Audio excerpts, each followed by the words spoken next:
कौन देखने वाले हैं? पॉलीसैकेराइड। पॉलीसैकेराइड। तो पॉलीसैकेराइड के अंदर में क्या होता है? पॉलीसैकेराइड में क्या होगा? पॉलीसैकेराइड में क्या होगा? कार्बोहाइड्रेट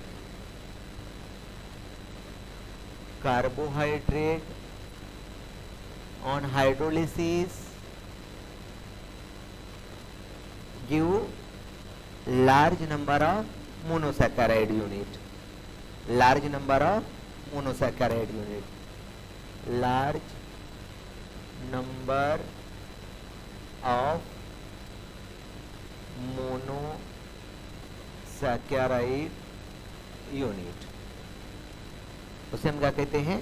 पॉलीसैकेराइड कहते हैं। ओके, इसके अंदर में क्या होगा? मान लीजिए अब ये ए दिया, बी दिया एंड सी दिया, मान लीजिए 3 यूनिट दिया है आपको। अब ये 3 यूनिट के मैं स्ट्रक्चर बनाऊंगा पॉलीसैकेराइड के अंदर में। अब ये इस तरह के कोई स्ट्रक्चर होंगे, उसके अंदर में ये एक है, ये अगेन ये दूसरा है आपका, और ये कोई थर्ड होगा, ठीक है ना। तो ये इस तरह के ये A B and C, they can be connected with the help of oxygen, that is called as the, इसको क्या कहते हैं हम लोग? ग्लाइकोसाइडिक लिंकेज या फिर बॉन्ड। क्या कहते हैं हम उसको? ग्लाइकोसाइडिक लिंकेज या बॉन्ड, उससे वो कनेक्ट होता है। जिस तरह से हमने डाइसैकेराइड के अंदर में देखा था, सेम हियर पॉलीसैकेराइड। डाइसैकेराइड में सिर्फ 2 यूनिट थे, यहाँ पर उससे ज़्यादा यूनिट रहेंगे। तो अब देखते इस तरह का हमारा ये बेसिक थीम है पॉलीसैकेराइड की। अब देखते हैं हम लोग पॉलीसैकेराइड के examples. Polysaccharide large number of monosaccharide unit, अभी मैंने थोड़ी देर पहले कहा है आपको, that is called as the polysaccharide through the glycosidic linkage. Glycosidic linkage से एक दूसरे को कनेक्ट रहेंगे। यहाँ तक ठीक है? Polysaccharide linkage large number of monosaccharide unit by the glycosidic linkage.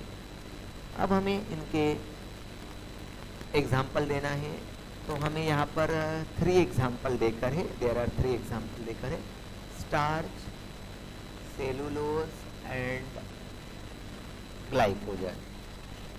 हमें पॉलीसैकेराइड के 3 एग्जाम्पल देकर है। कौन कौन से 3 एग्जाम्पल दिए गए हैं? Starch, cellulose and glycogen, 3 example दिए हैं हमें। हमें तीनों की पढ़ाई करना है। सभी को पता है starch carbohydrate, plants, nutrition for the humans and the other animal. Carbohydrate का फंक्शन पता है हमें। Cellulose, cell wall of the plant and the bacteria cell. Cellulose कहाँ पर होता है? ठीक है ना, plant cell. also main constituent of the wood and cotton. Glycogen, storage carbohydrate of animal, storage carbohydrate of animal, and present in a liver, muscle, brain. तो हम जो 3 एग्जाम्पल देख रहे, तो तीनों के बायोलॉजिकल फंक्शन देख रहे, बायोलॉजिकल पार्ट देख रहे हम लोग कि वो तीनों कहाँ पर पाए जाते हैं, उसका यूज़ क्या है, रोल क्या होते हैं। तो ये वो 3 है। स्टार्च हमने देखा, स्टार्च। सेकंड देखा हमने सेलुलोज, एंड थर्ड है हमारा ग्लाइकोजन। अब ये तीनों का केमिकल स्ट्रक्चर देखना है हमें। ओके, तो अब ये तीनों का हम लोग केमिकल स्ट्रक्चर देखेंगे। फर्स्ट देखते हैं हम लोग स्टार्च। फर्स्ट एग्जांपल देखने वाले हम लोग स्टार्च। स्टार्च हम फर्स्ट एग्जांपल देखने जा रहे हैं। तो देखते हैं स्टार्च कैसे बनता है। स्टार्च दो पार्ट को मिलाकर बनाया जाता है। उसके अंदर में दो पार्ट होते हैं स्टार्च के स्ट्रक्चर के अंदर में। एक होता है हमारा अमाइलोज और दूसरा होता है amylopectin. So starch is made up of two parts. One is a amylose and another one is a amylopectin. दो पार्ट को मिलाकर हमारा स्टार्च बनता है। नियर अबाउट 15 to 20% अमाइलोज होता है, 80 to 85% अमाइलोपेक्टिन होता है। ओके, तो ये बनता कैसे है, स्ट्रक्चर कैसा होता है। Okay, so see this is the amylose, structure of amylose. तो ये अमाइलोज है, एक दूसरे को अटैच होकर अमाइलोज बना है।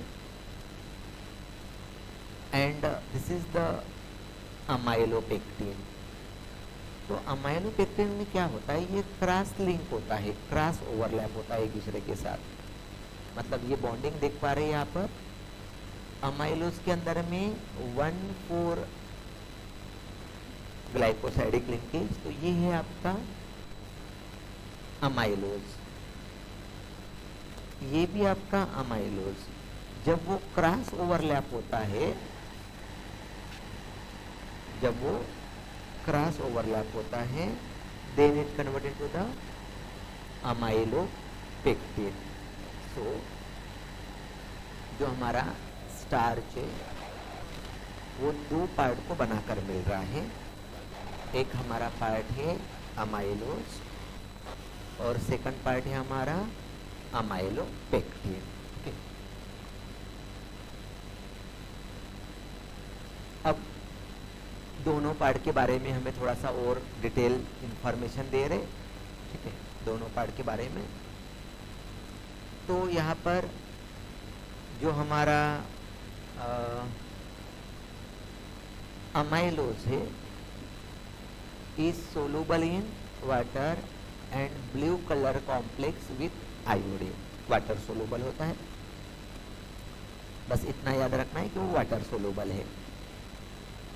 200 to 1000 अल्फा ग्लाइकोसाइडिक यूनिट उतने प्रेजेंट होते हैं। 1,4 ग्लाइकोसाइडिक लिंकेज, अभी थोड़ी देर पहले देखा था हमने, लिंकेज कौन सा है वहाँ पर, 1,4 ग्लाइकोसाइडिक लिंकेज चेन में। Amylopectin is a water insoluble starch from blue vitriol. ये टेस्ट की जरूरत नहीं है, just it is water insoluble. It is branch chain polysaccharide. अभी देखा हमने कैसा है वो, ब्रांच है, ओवरलैपिंग है। ओवरलैपिंग कैसी है, 1,4 लाइन में है और 1,6 की क्या है, ब्रांच है। अगर आपको याद होगा 1,4 एंड 1,6 की ब्रांच, मतलब जो लाइन में कनेक्ट है वो 1,4 है और जो फोल्ड हुए हैं वो क्या है, 1,6 है। 1,4 एंड 1,6। तो ये हमारा सिंपली स्टार्ट। अब यहाँ पर नोटेबल पॉइंट ये है, आपको ये बस ओवरलैपिंग पता हो, ठीक है ना, ओवरलैपिंग आपको पता होनी चाहिए कि कैसी ओवरलैपिंग होती है। ये जो स्ट्रक्चर है इसको याद करने की कोशिश मत करो, ठीक है, मतलब ड्रा करने की कोशिश मत करो, क्योंकि आप कितना भी प्रैक्टिस करोगे तो इतने सारे स्ट्रक्चर है, बोर्ड में हार्डली एक आधी मार के ले रहेगा। मुझे नहीं लगता है कि उतना परफेक्शन की लेवल क्रिएट होगी, क्योंकि मान लीजिए इसको पूछा गया आपको, ये मान लीजिए आपने ड्रा कर भी लिया इसको, आपसे मान लीजिए गलती से इतने सारे स्ट्रक्चर में अगर ये OH ऊपर है और ये H नीचे है तो भी आपको 0 मार्क दिया जाएगा। और रहेगा कितना, 1 मार्क के लिए। तो वो विथ ऑप्शन के साथ आपका वैसा भी कवर हो जाता है। इसलिए स्ट्रक्चर एक देख लीजिए, बट उस पर बहुत प्रैक्टिस करने की कोशिश, उतनी एनर्जी वेस्ट मत करो, ठीक है ना। उसको ड्रा कर कर देख कर ये करने की कोशिश मत करो, क्योंकि जैसे ये मैंने छोटा सा एग्जांपल बताया, तो जब बच्चा ड्रा कर कर होता है और ऐसे में हम मार्क काटे तो बहुत दुख होता है, क्योंकि वो कितनी प्रैक्टिस किया होगा। और गलती क्या है, एक निग्लिजिबल गलती है उसकी, लेकिन रूल कहता है वो परफेक्ट करेक्ट, ठीक है ना। मतलब आप यहाँ पे एज भी छूट गया तो भी मार्क नहीं मिलेगा। अब इतने सारे स्ट्रक्चर में एक एज भी छूट जाता है तो भी 0 मार्क देना पड़ता है। तो इसीलिए मैं जनरली प्रिफेयर करता हूँ कि उस भानगड़ी में मत जाइएगा, अदर जगह पर एनर्जी को लगाइए, उस पर प्रैक्टिस के चक्कर में मत जाइए, ओके। हाँ, क्योंकि और एग्जाम में बहुत रेयर टाइम पूछते हैं स्ट्रक्चर। जैसे 15 साल से मैं पेपर चेक कर रहा हूँ, तो बहुत हार्डली 3 या 4 बार के पेपर में होगा, तो बहुत रेयर टाइम में पूछते हैं स्ट्रक्चर, अदरवाइज स्ट्रक्चर नहीं होते हैं। तो ये था हमारा first example, starch. Second example है हमारा सेलुलोज, अनदर एग्जाम्पल है हमारा सेलुलोज। फर्स्ट एग्जाम्पल है हमारा starch, another.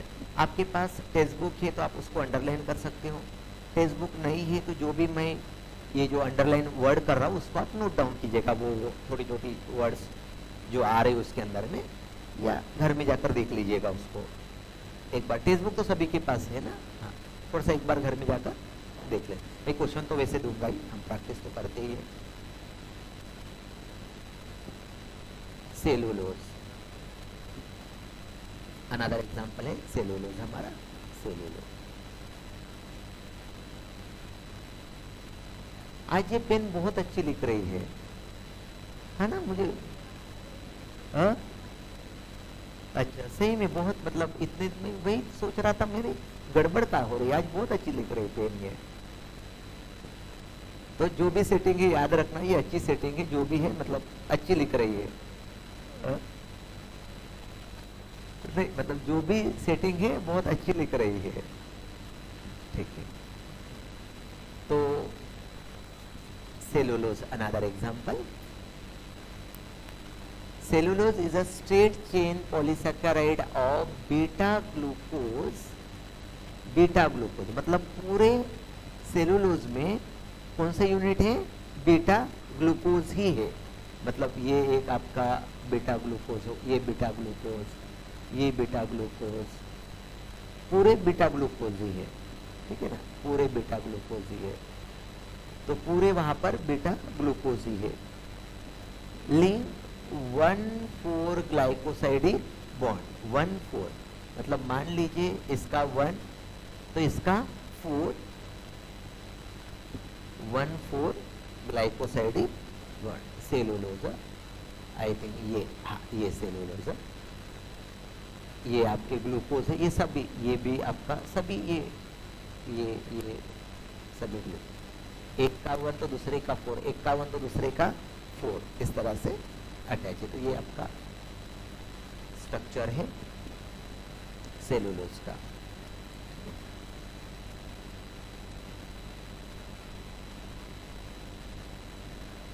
Hydrolysis of cellulose required to concentrate strong high temperature and pressure, implies 1,4 glycosidic bond is very strong and difficult to hydrolyze। मतलब उसका कहना है कि ये जो बॉन्ड होता है सेलुलोज के अंदर में बहुत स्ट्रांग बॉन्ड होता है, वो इजीली ब्रेक डाउन नहीं होता है।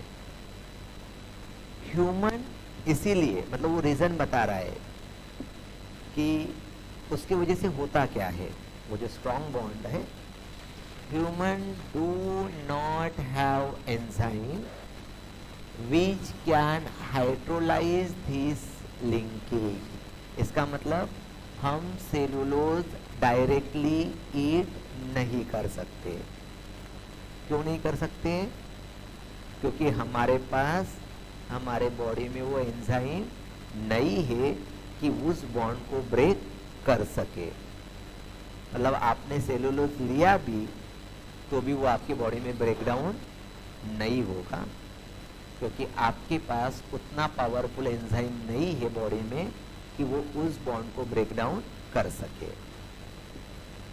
सो cellulose can not be digested by the human being, इसलिए सेलुलोज को हम डाइजेस्ट नहीं कर सकते।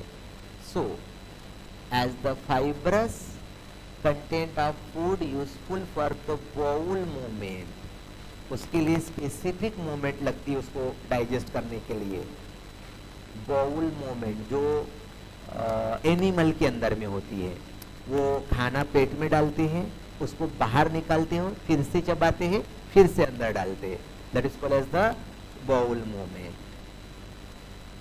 ठीक है ना, वो हम नहीं कर सकते। मतलब वो पहले खा लेते हैं और फिर जब आपने देखा है क्या एनिमल को, अगर रात को जब वो बैठते हैं, वो आप देखिए उसका मुंह चलता रहता है। मतलब क्या, पहले वो ले लिए, इनटेक कर लिए, और वो उसको चबाते रहते हैं।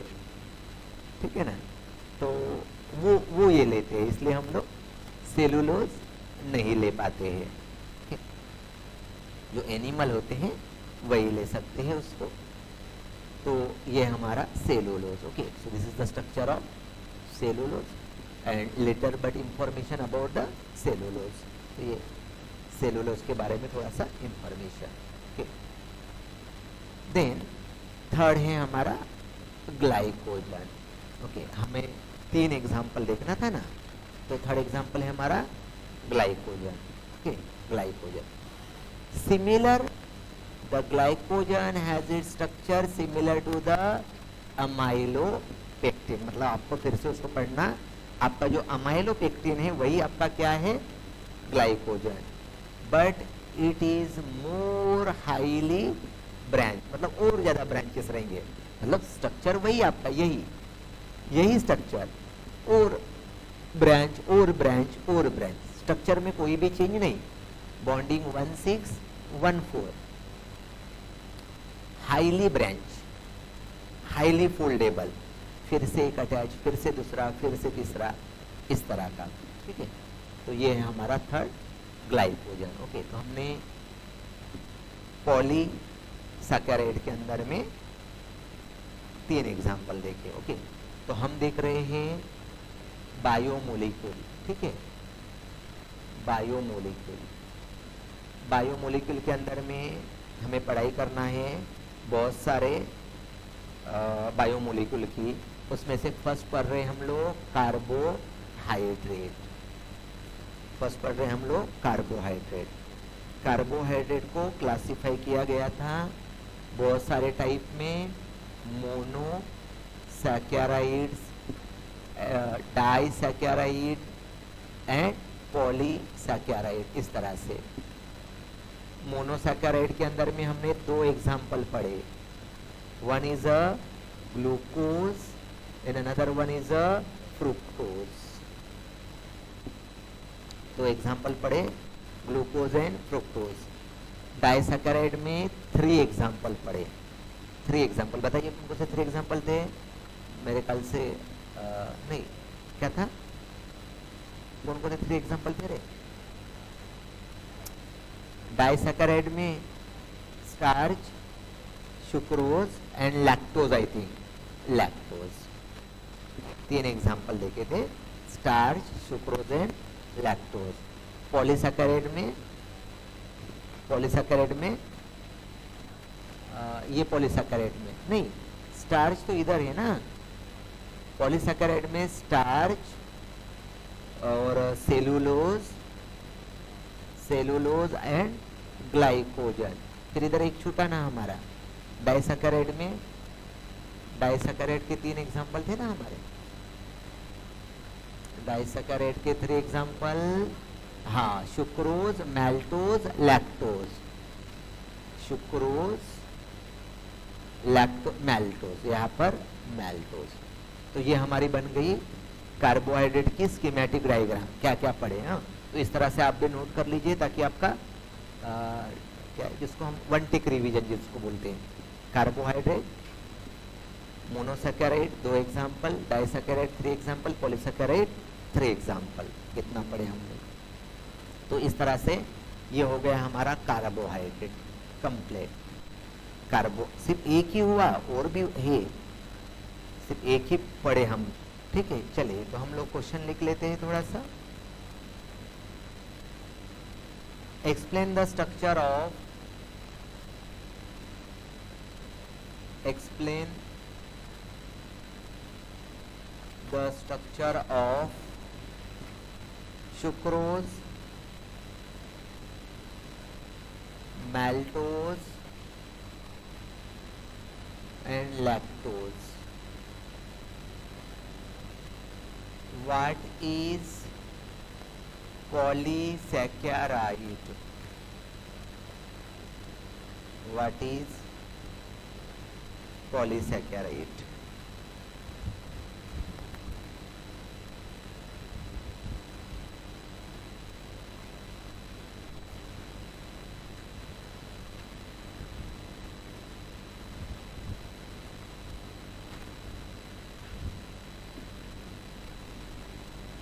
What do you understand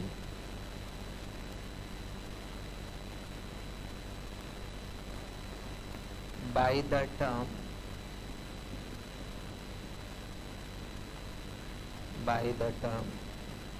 glycosidic linkage?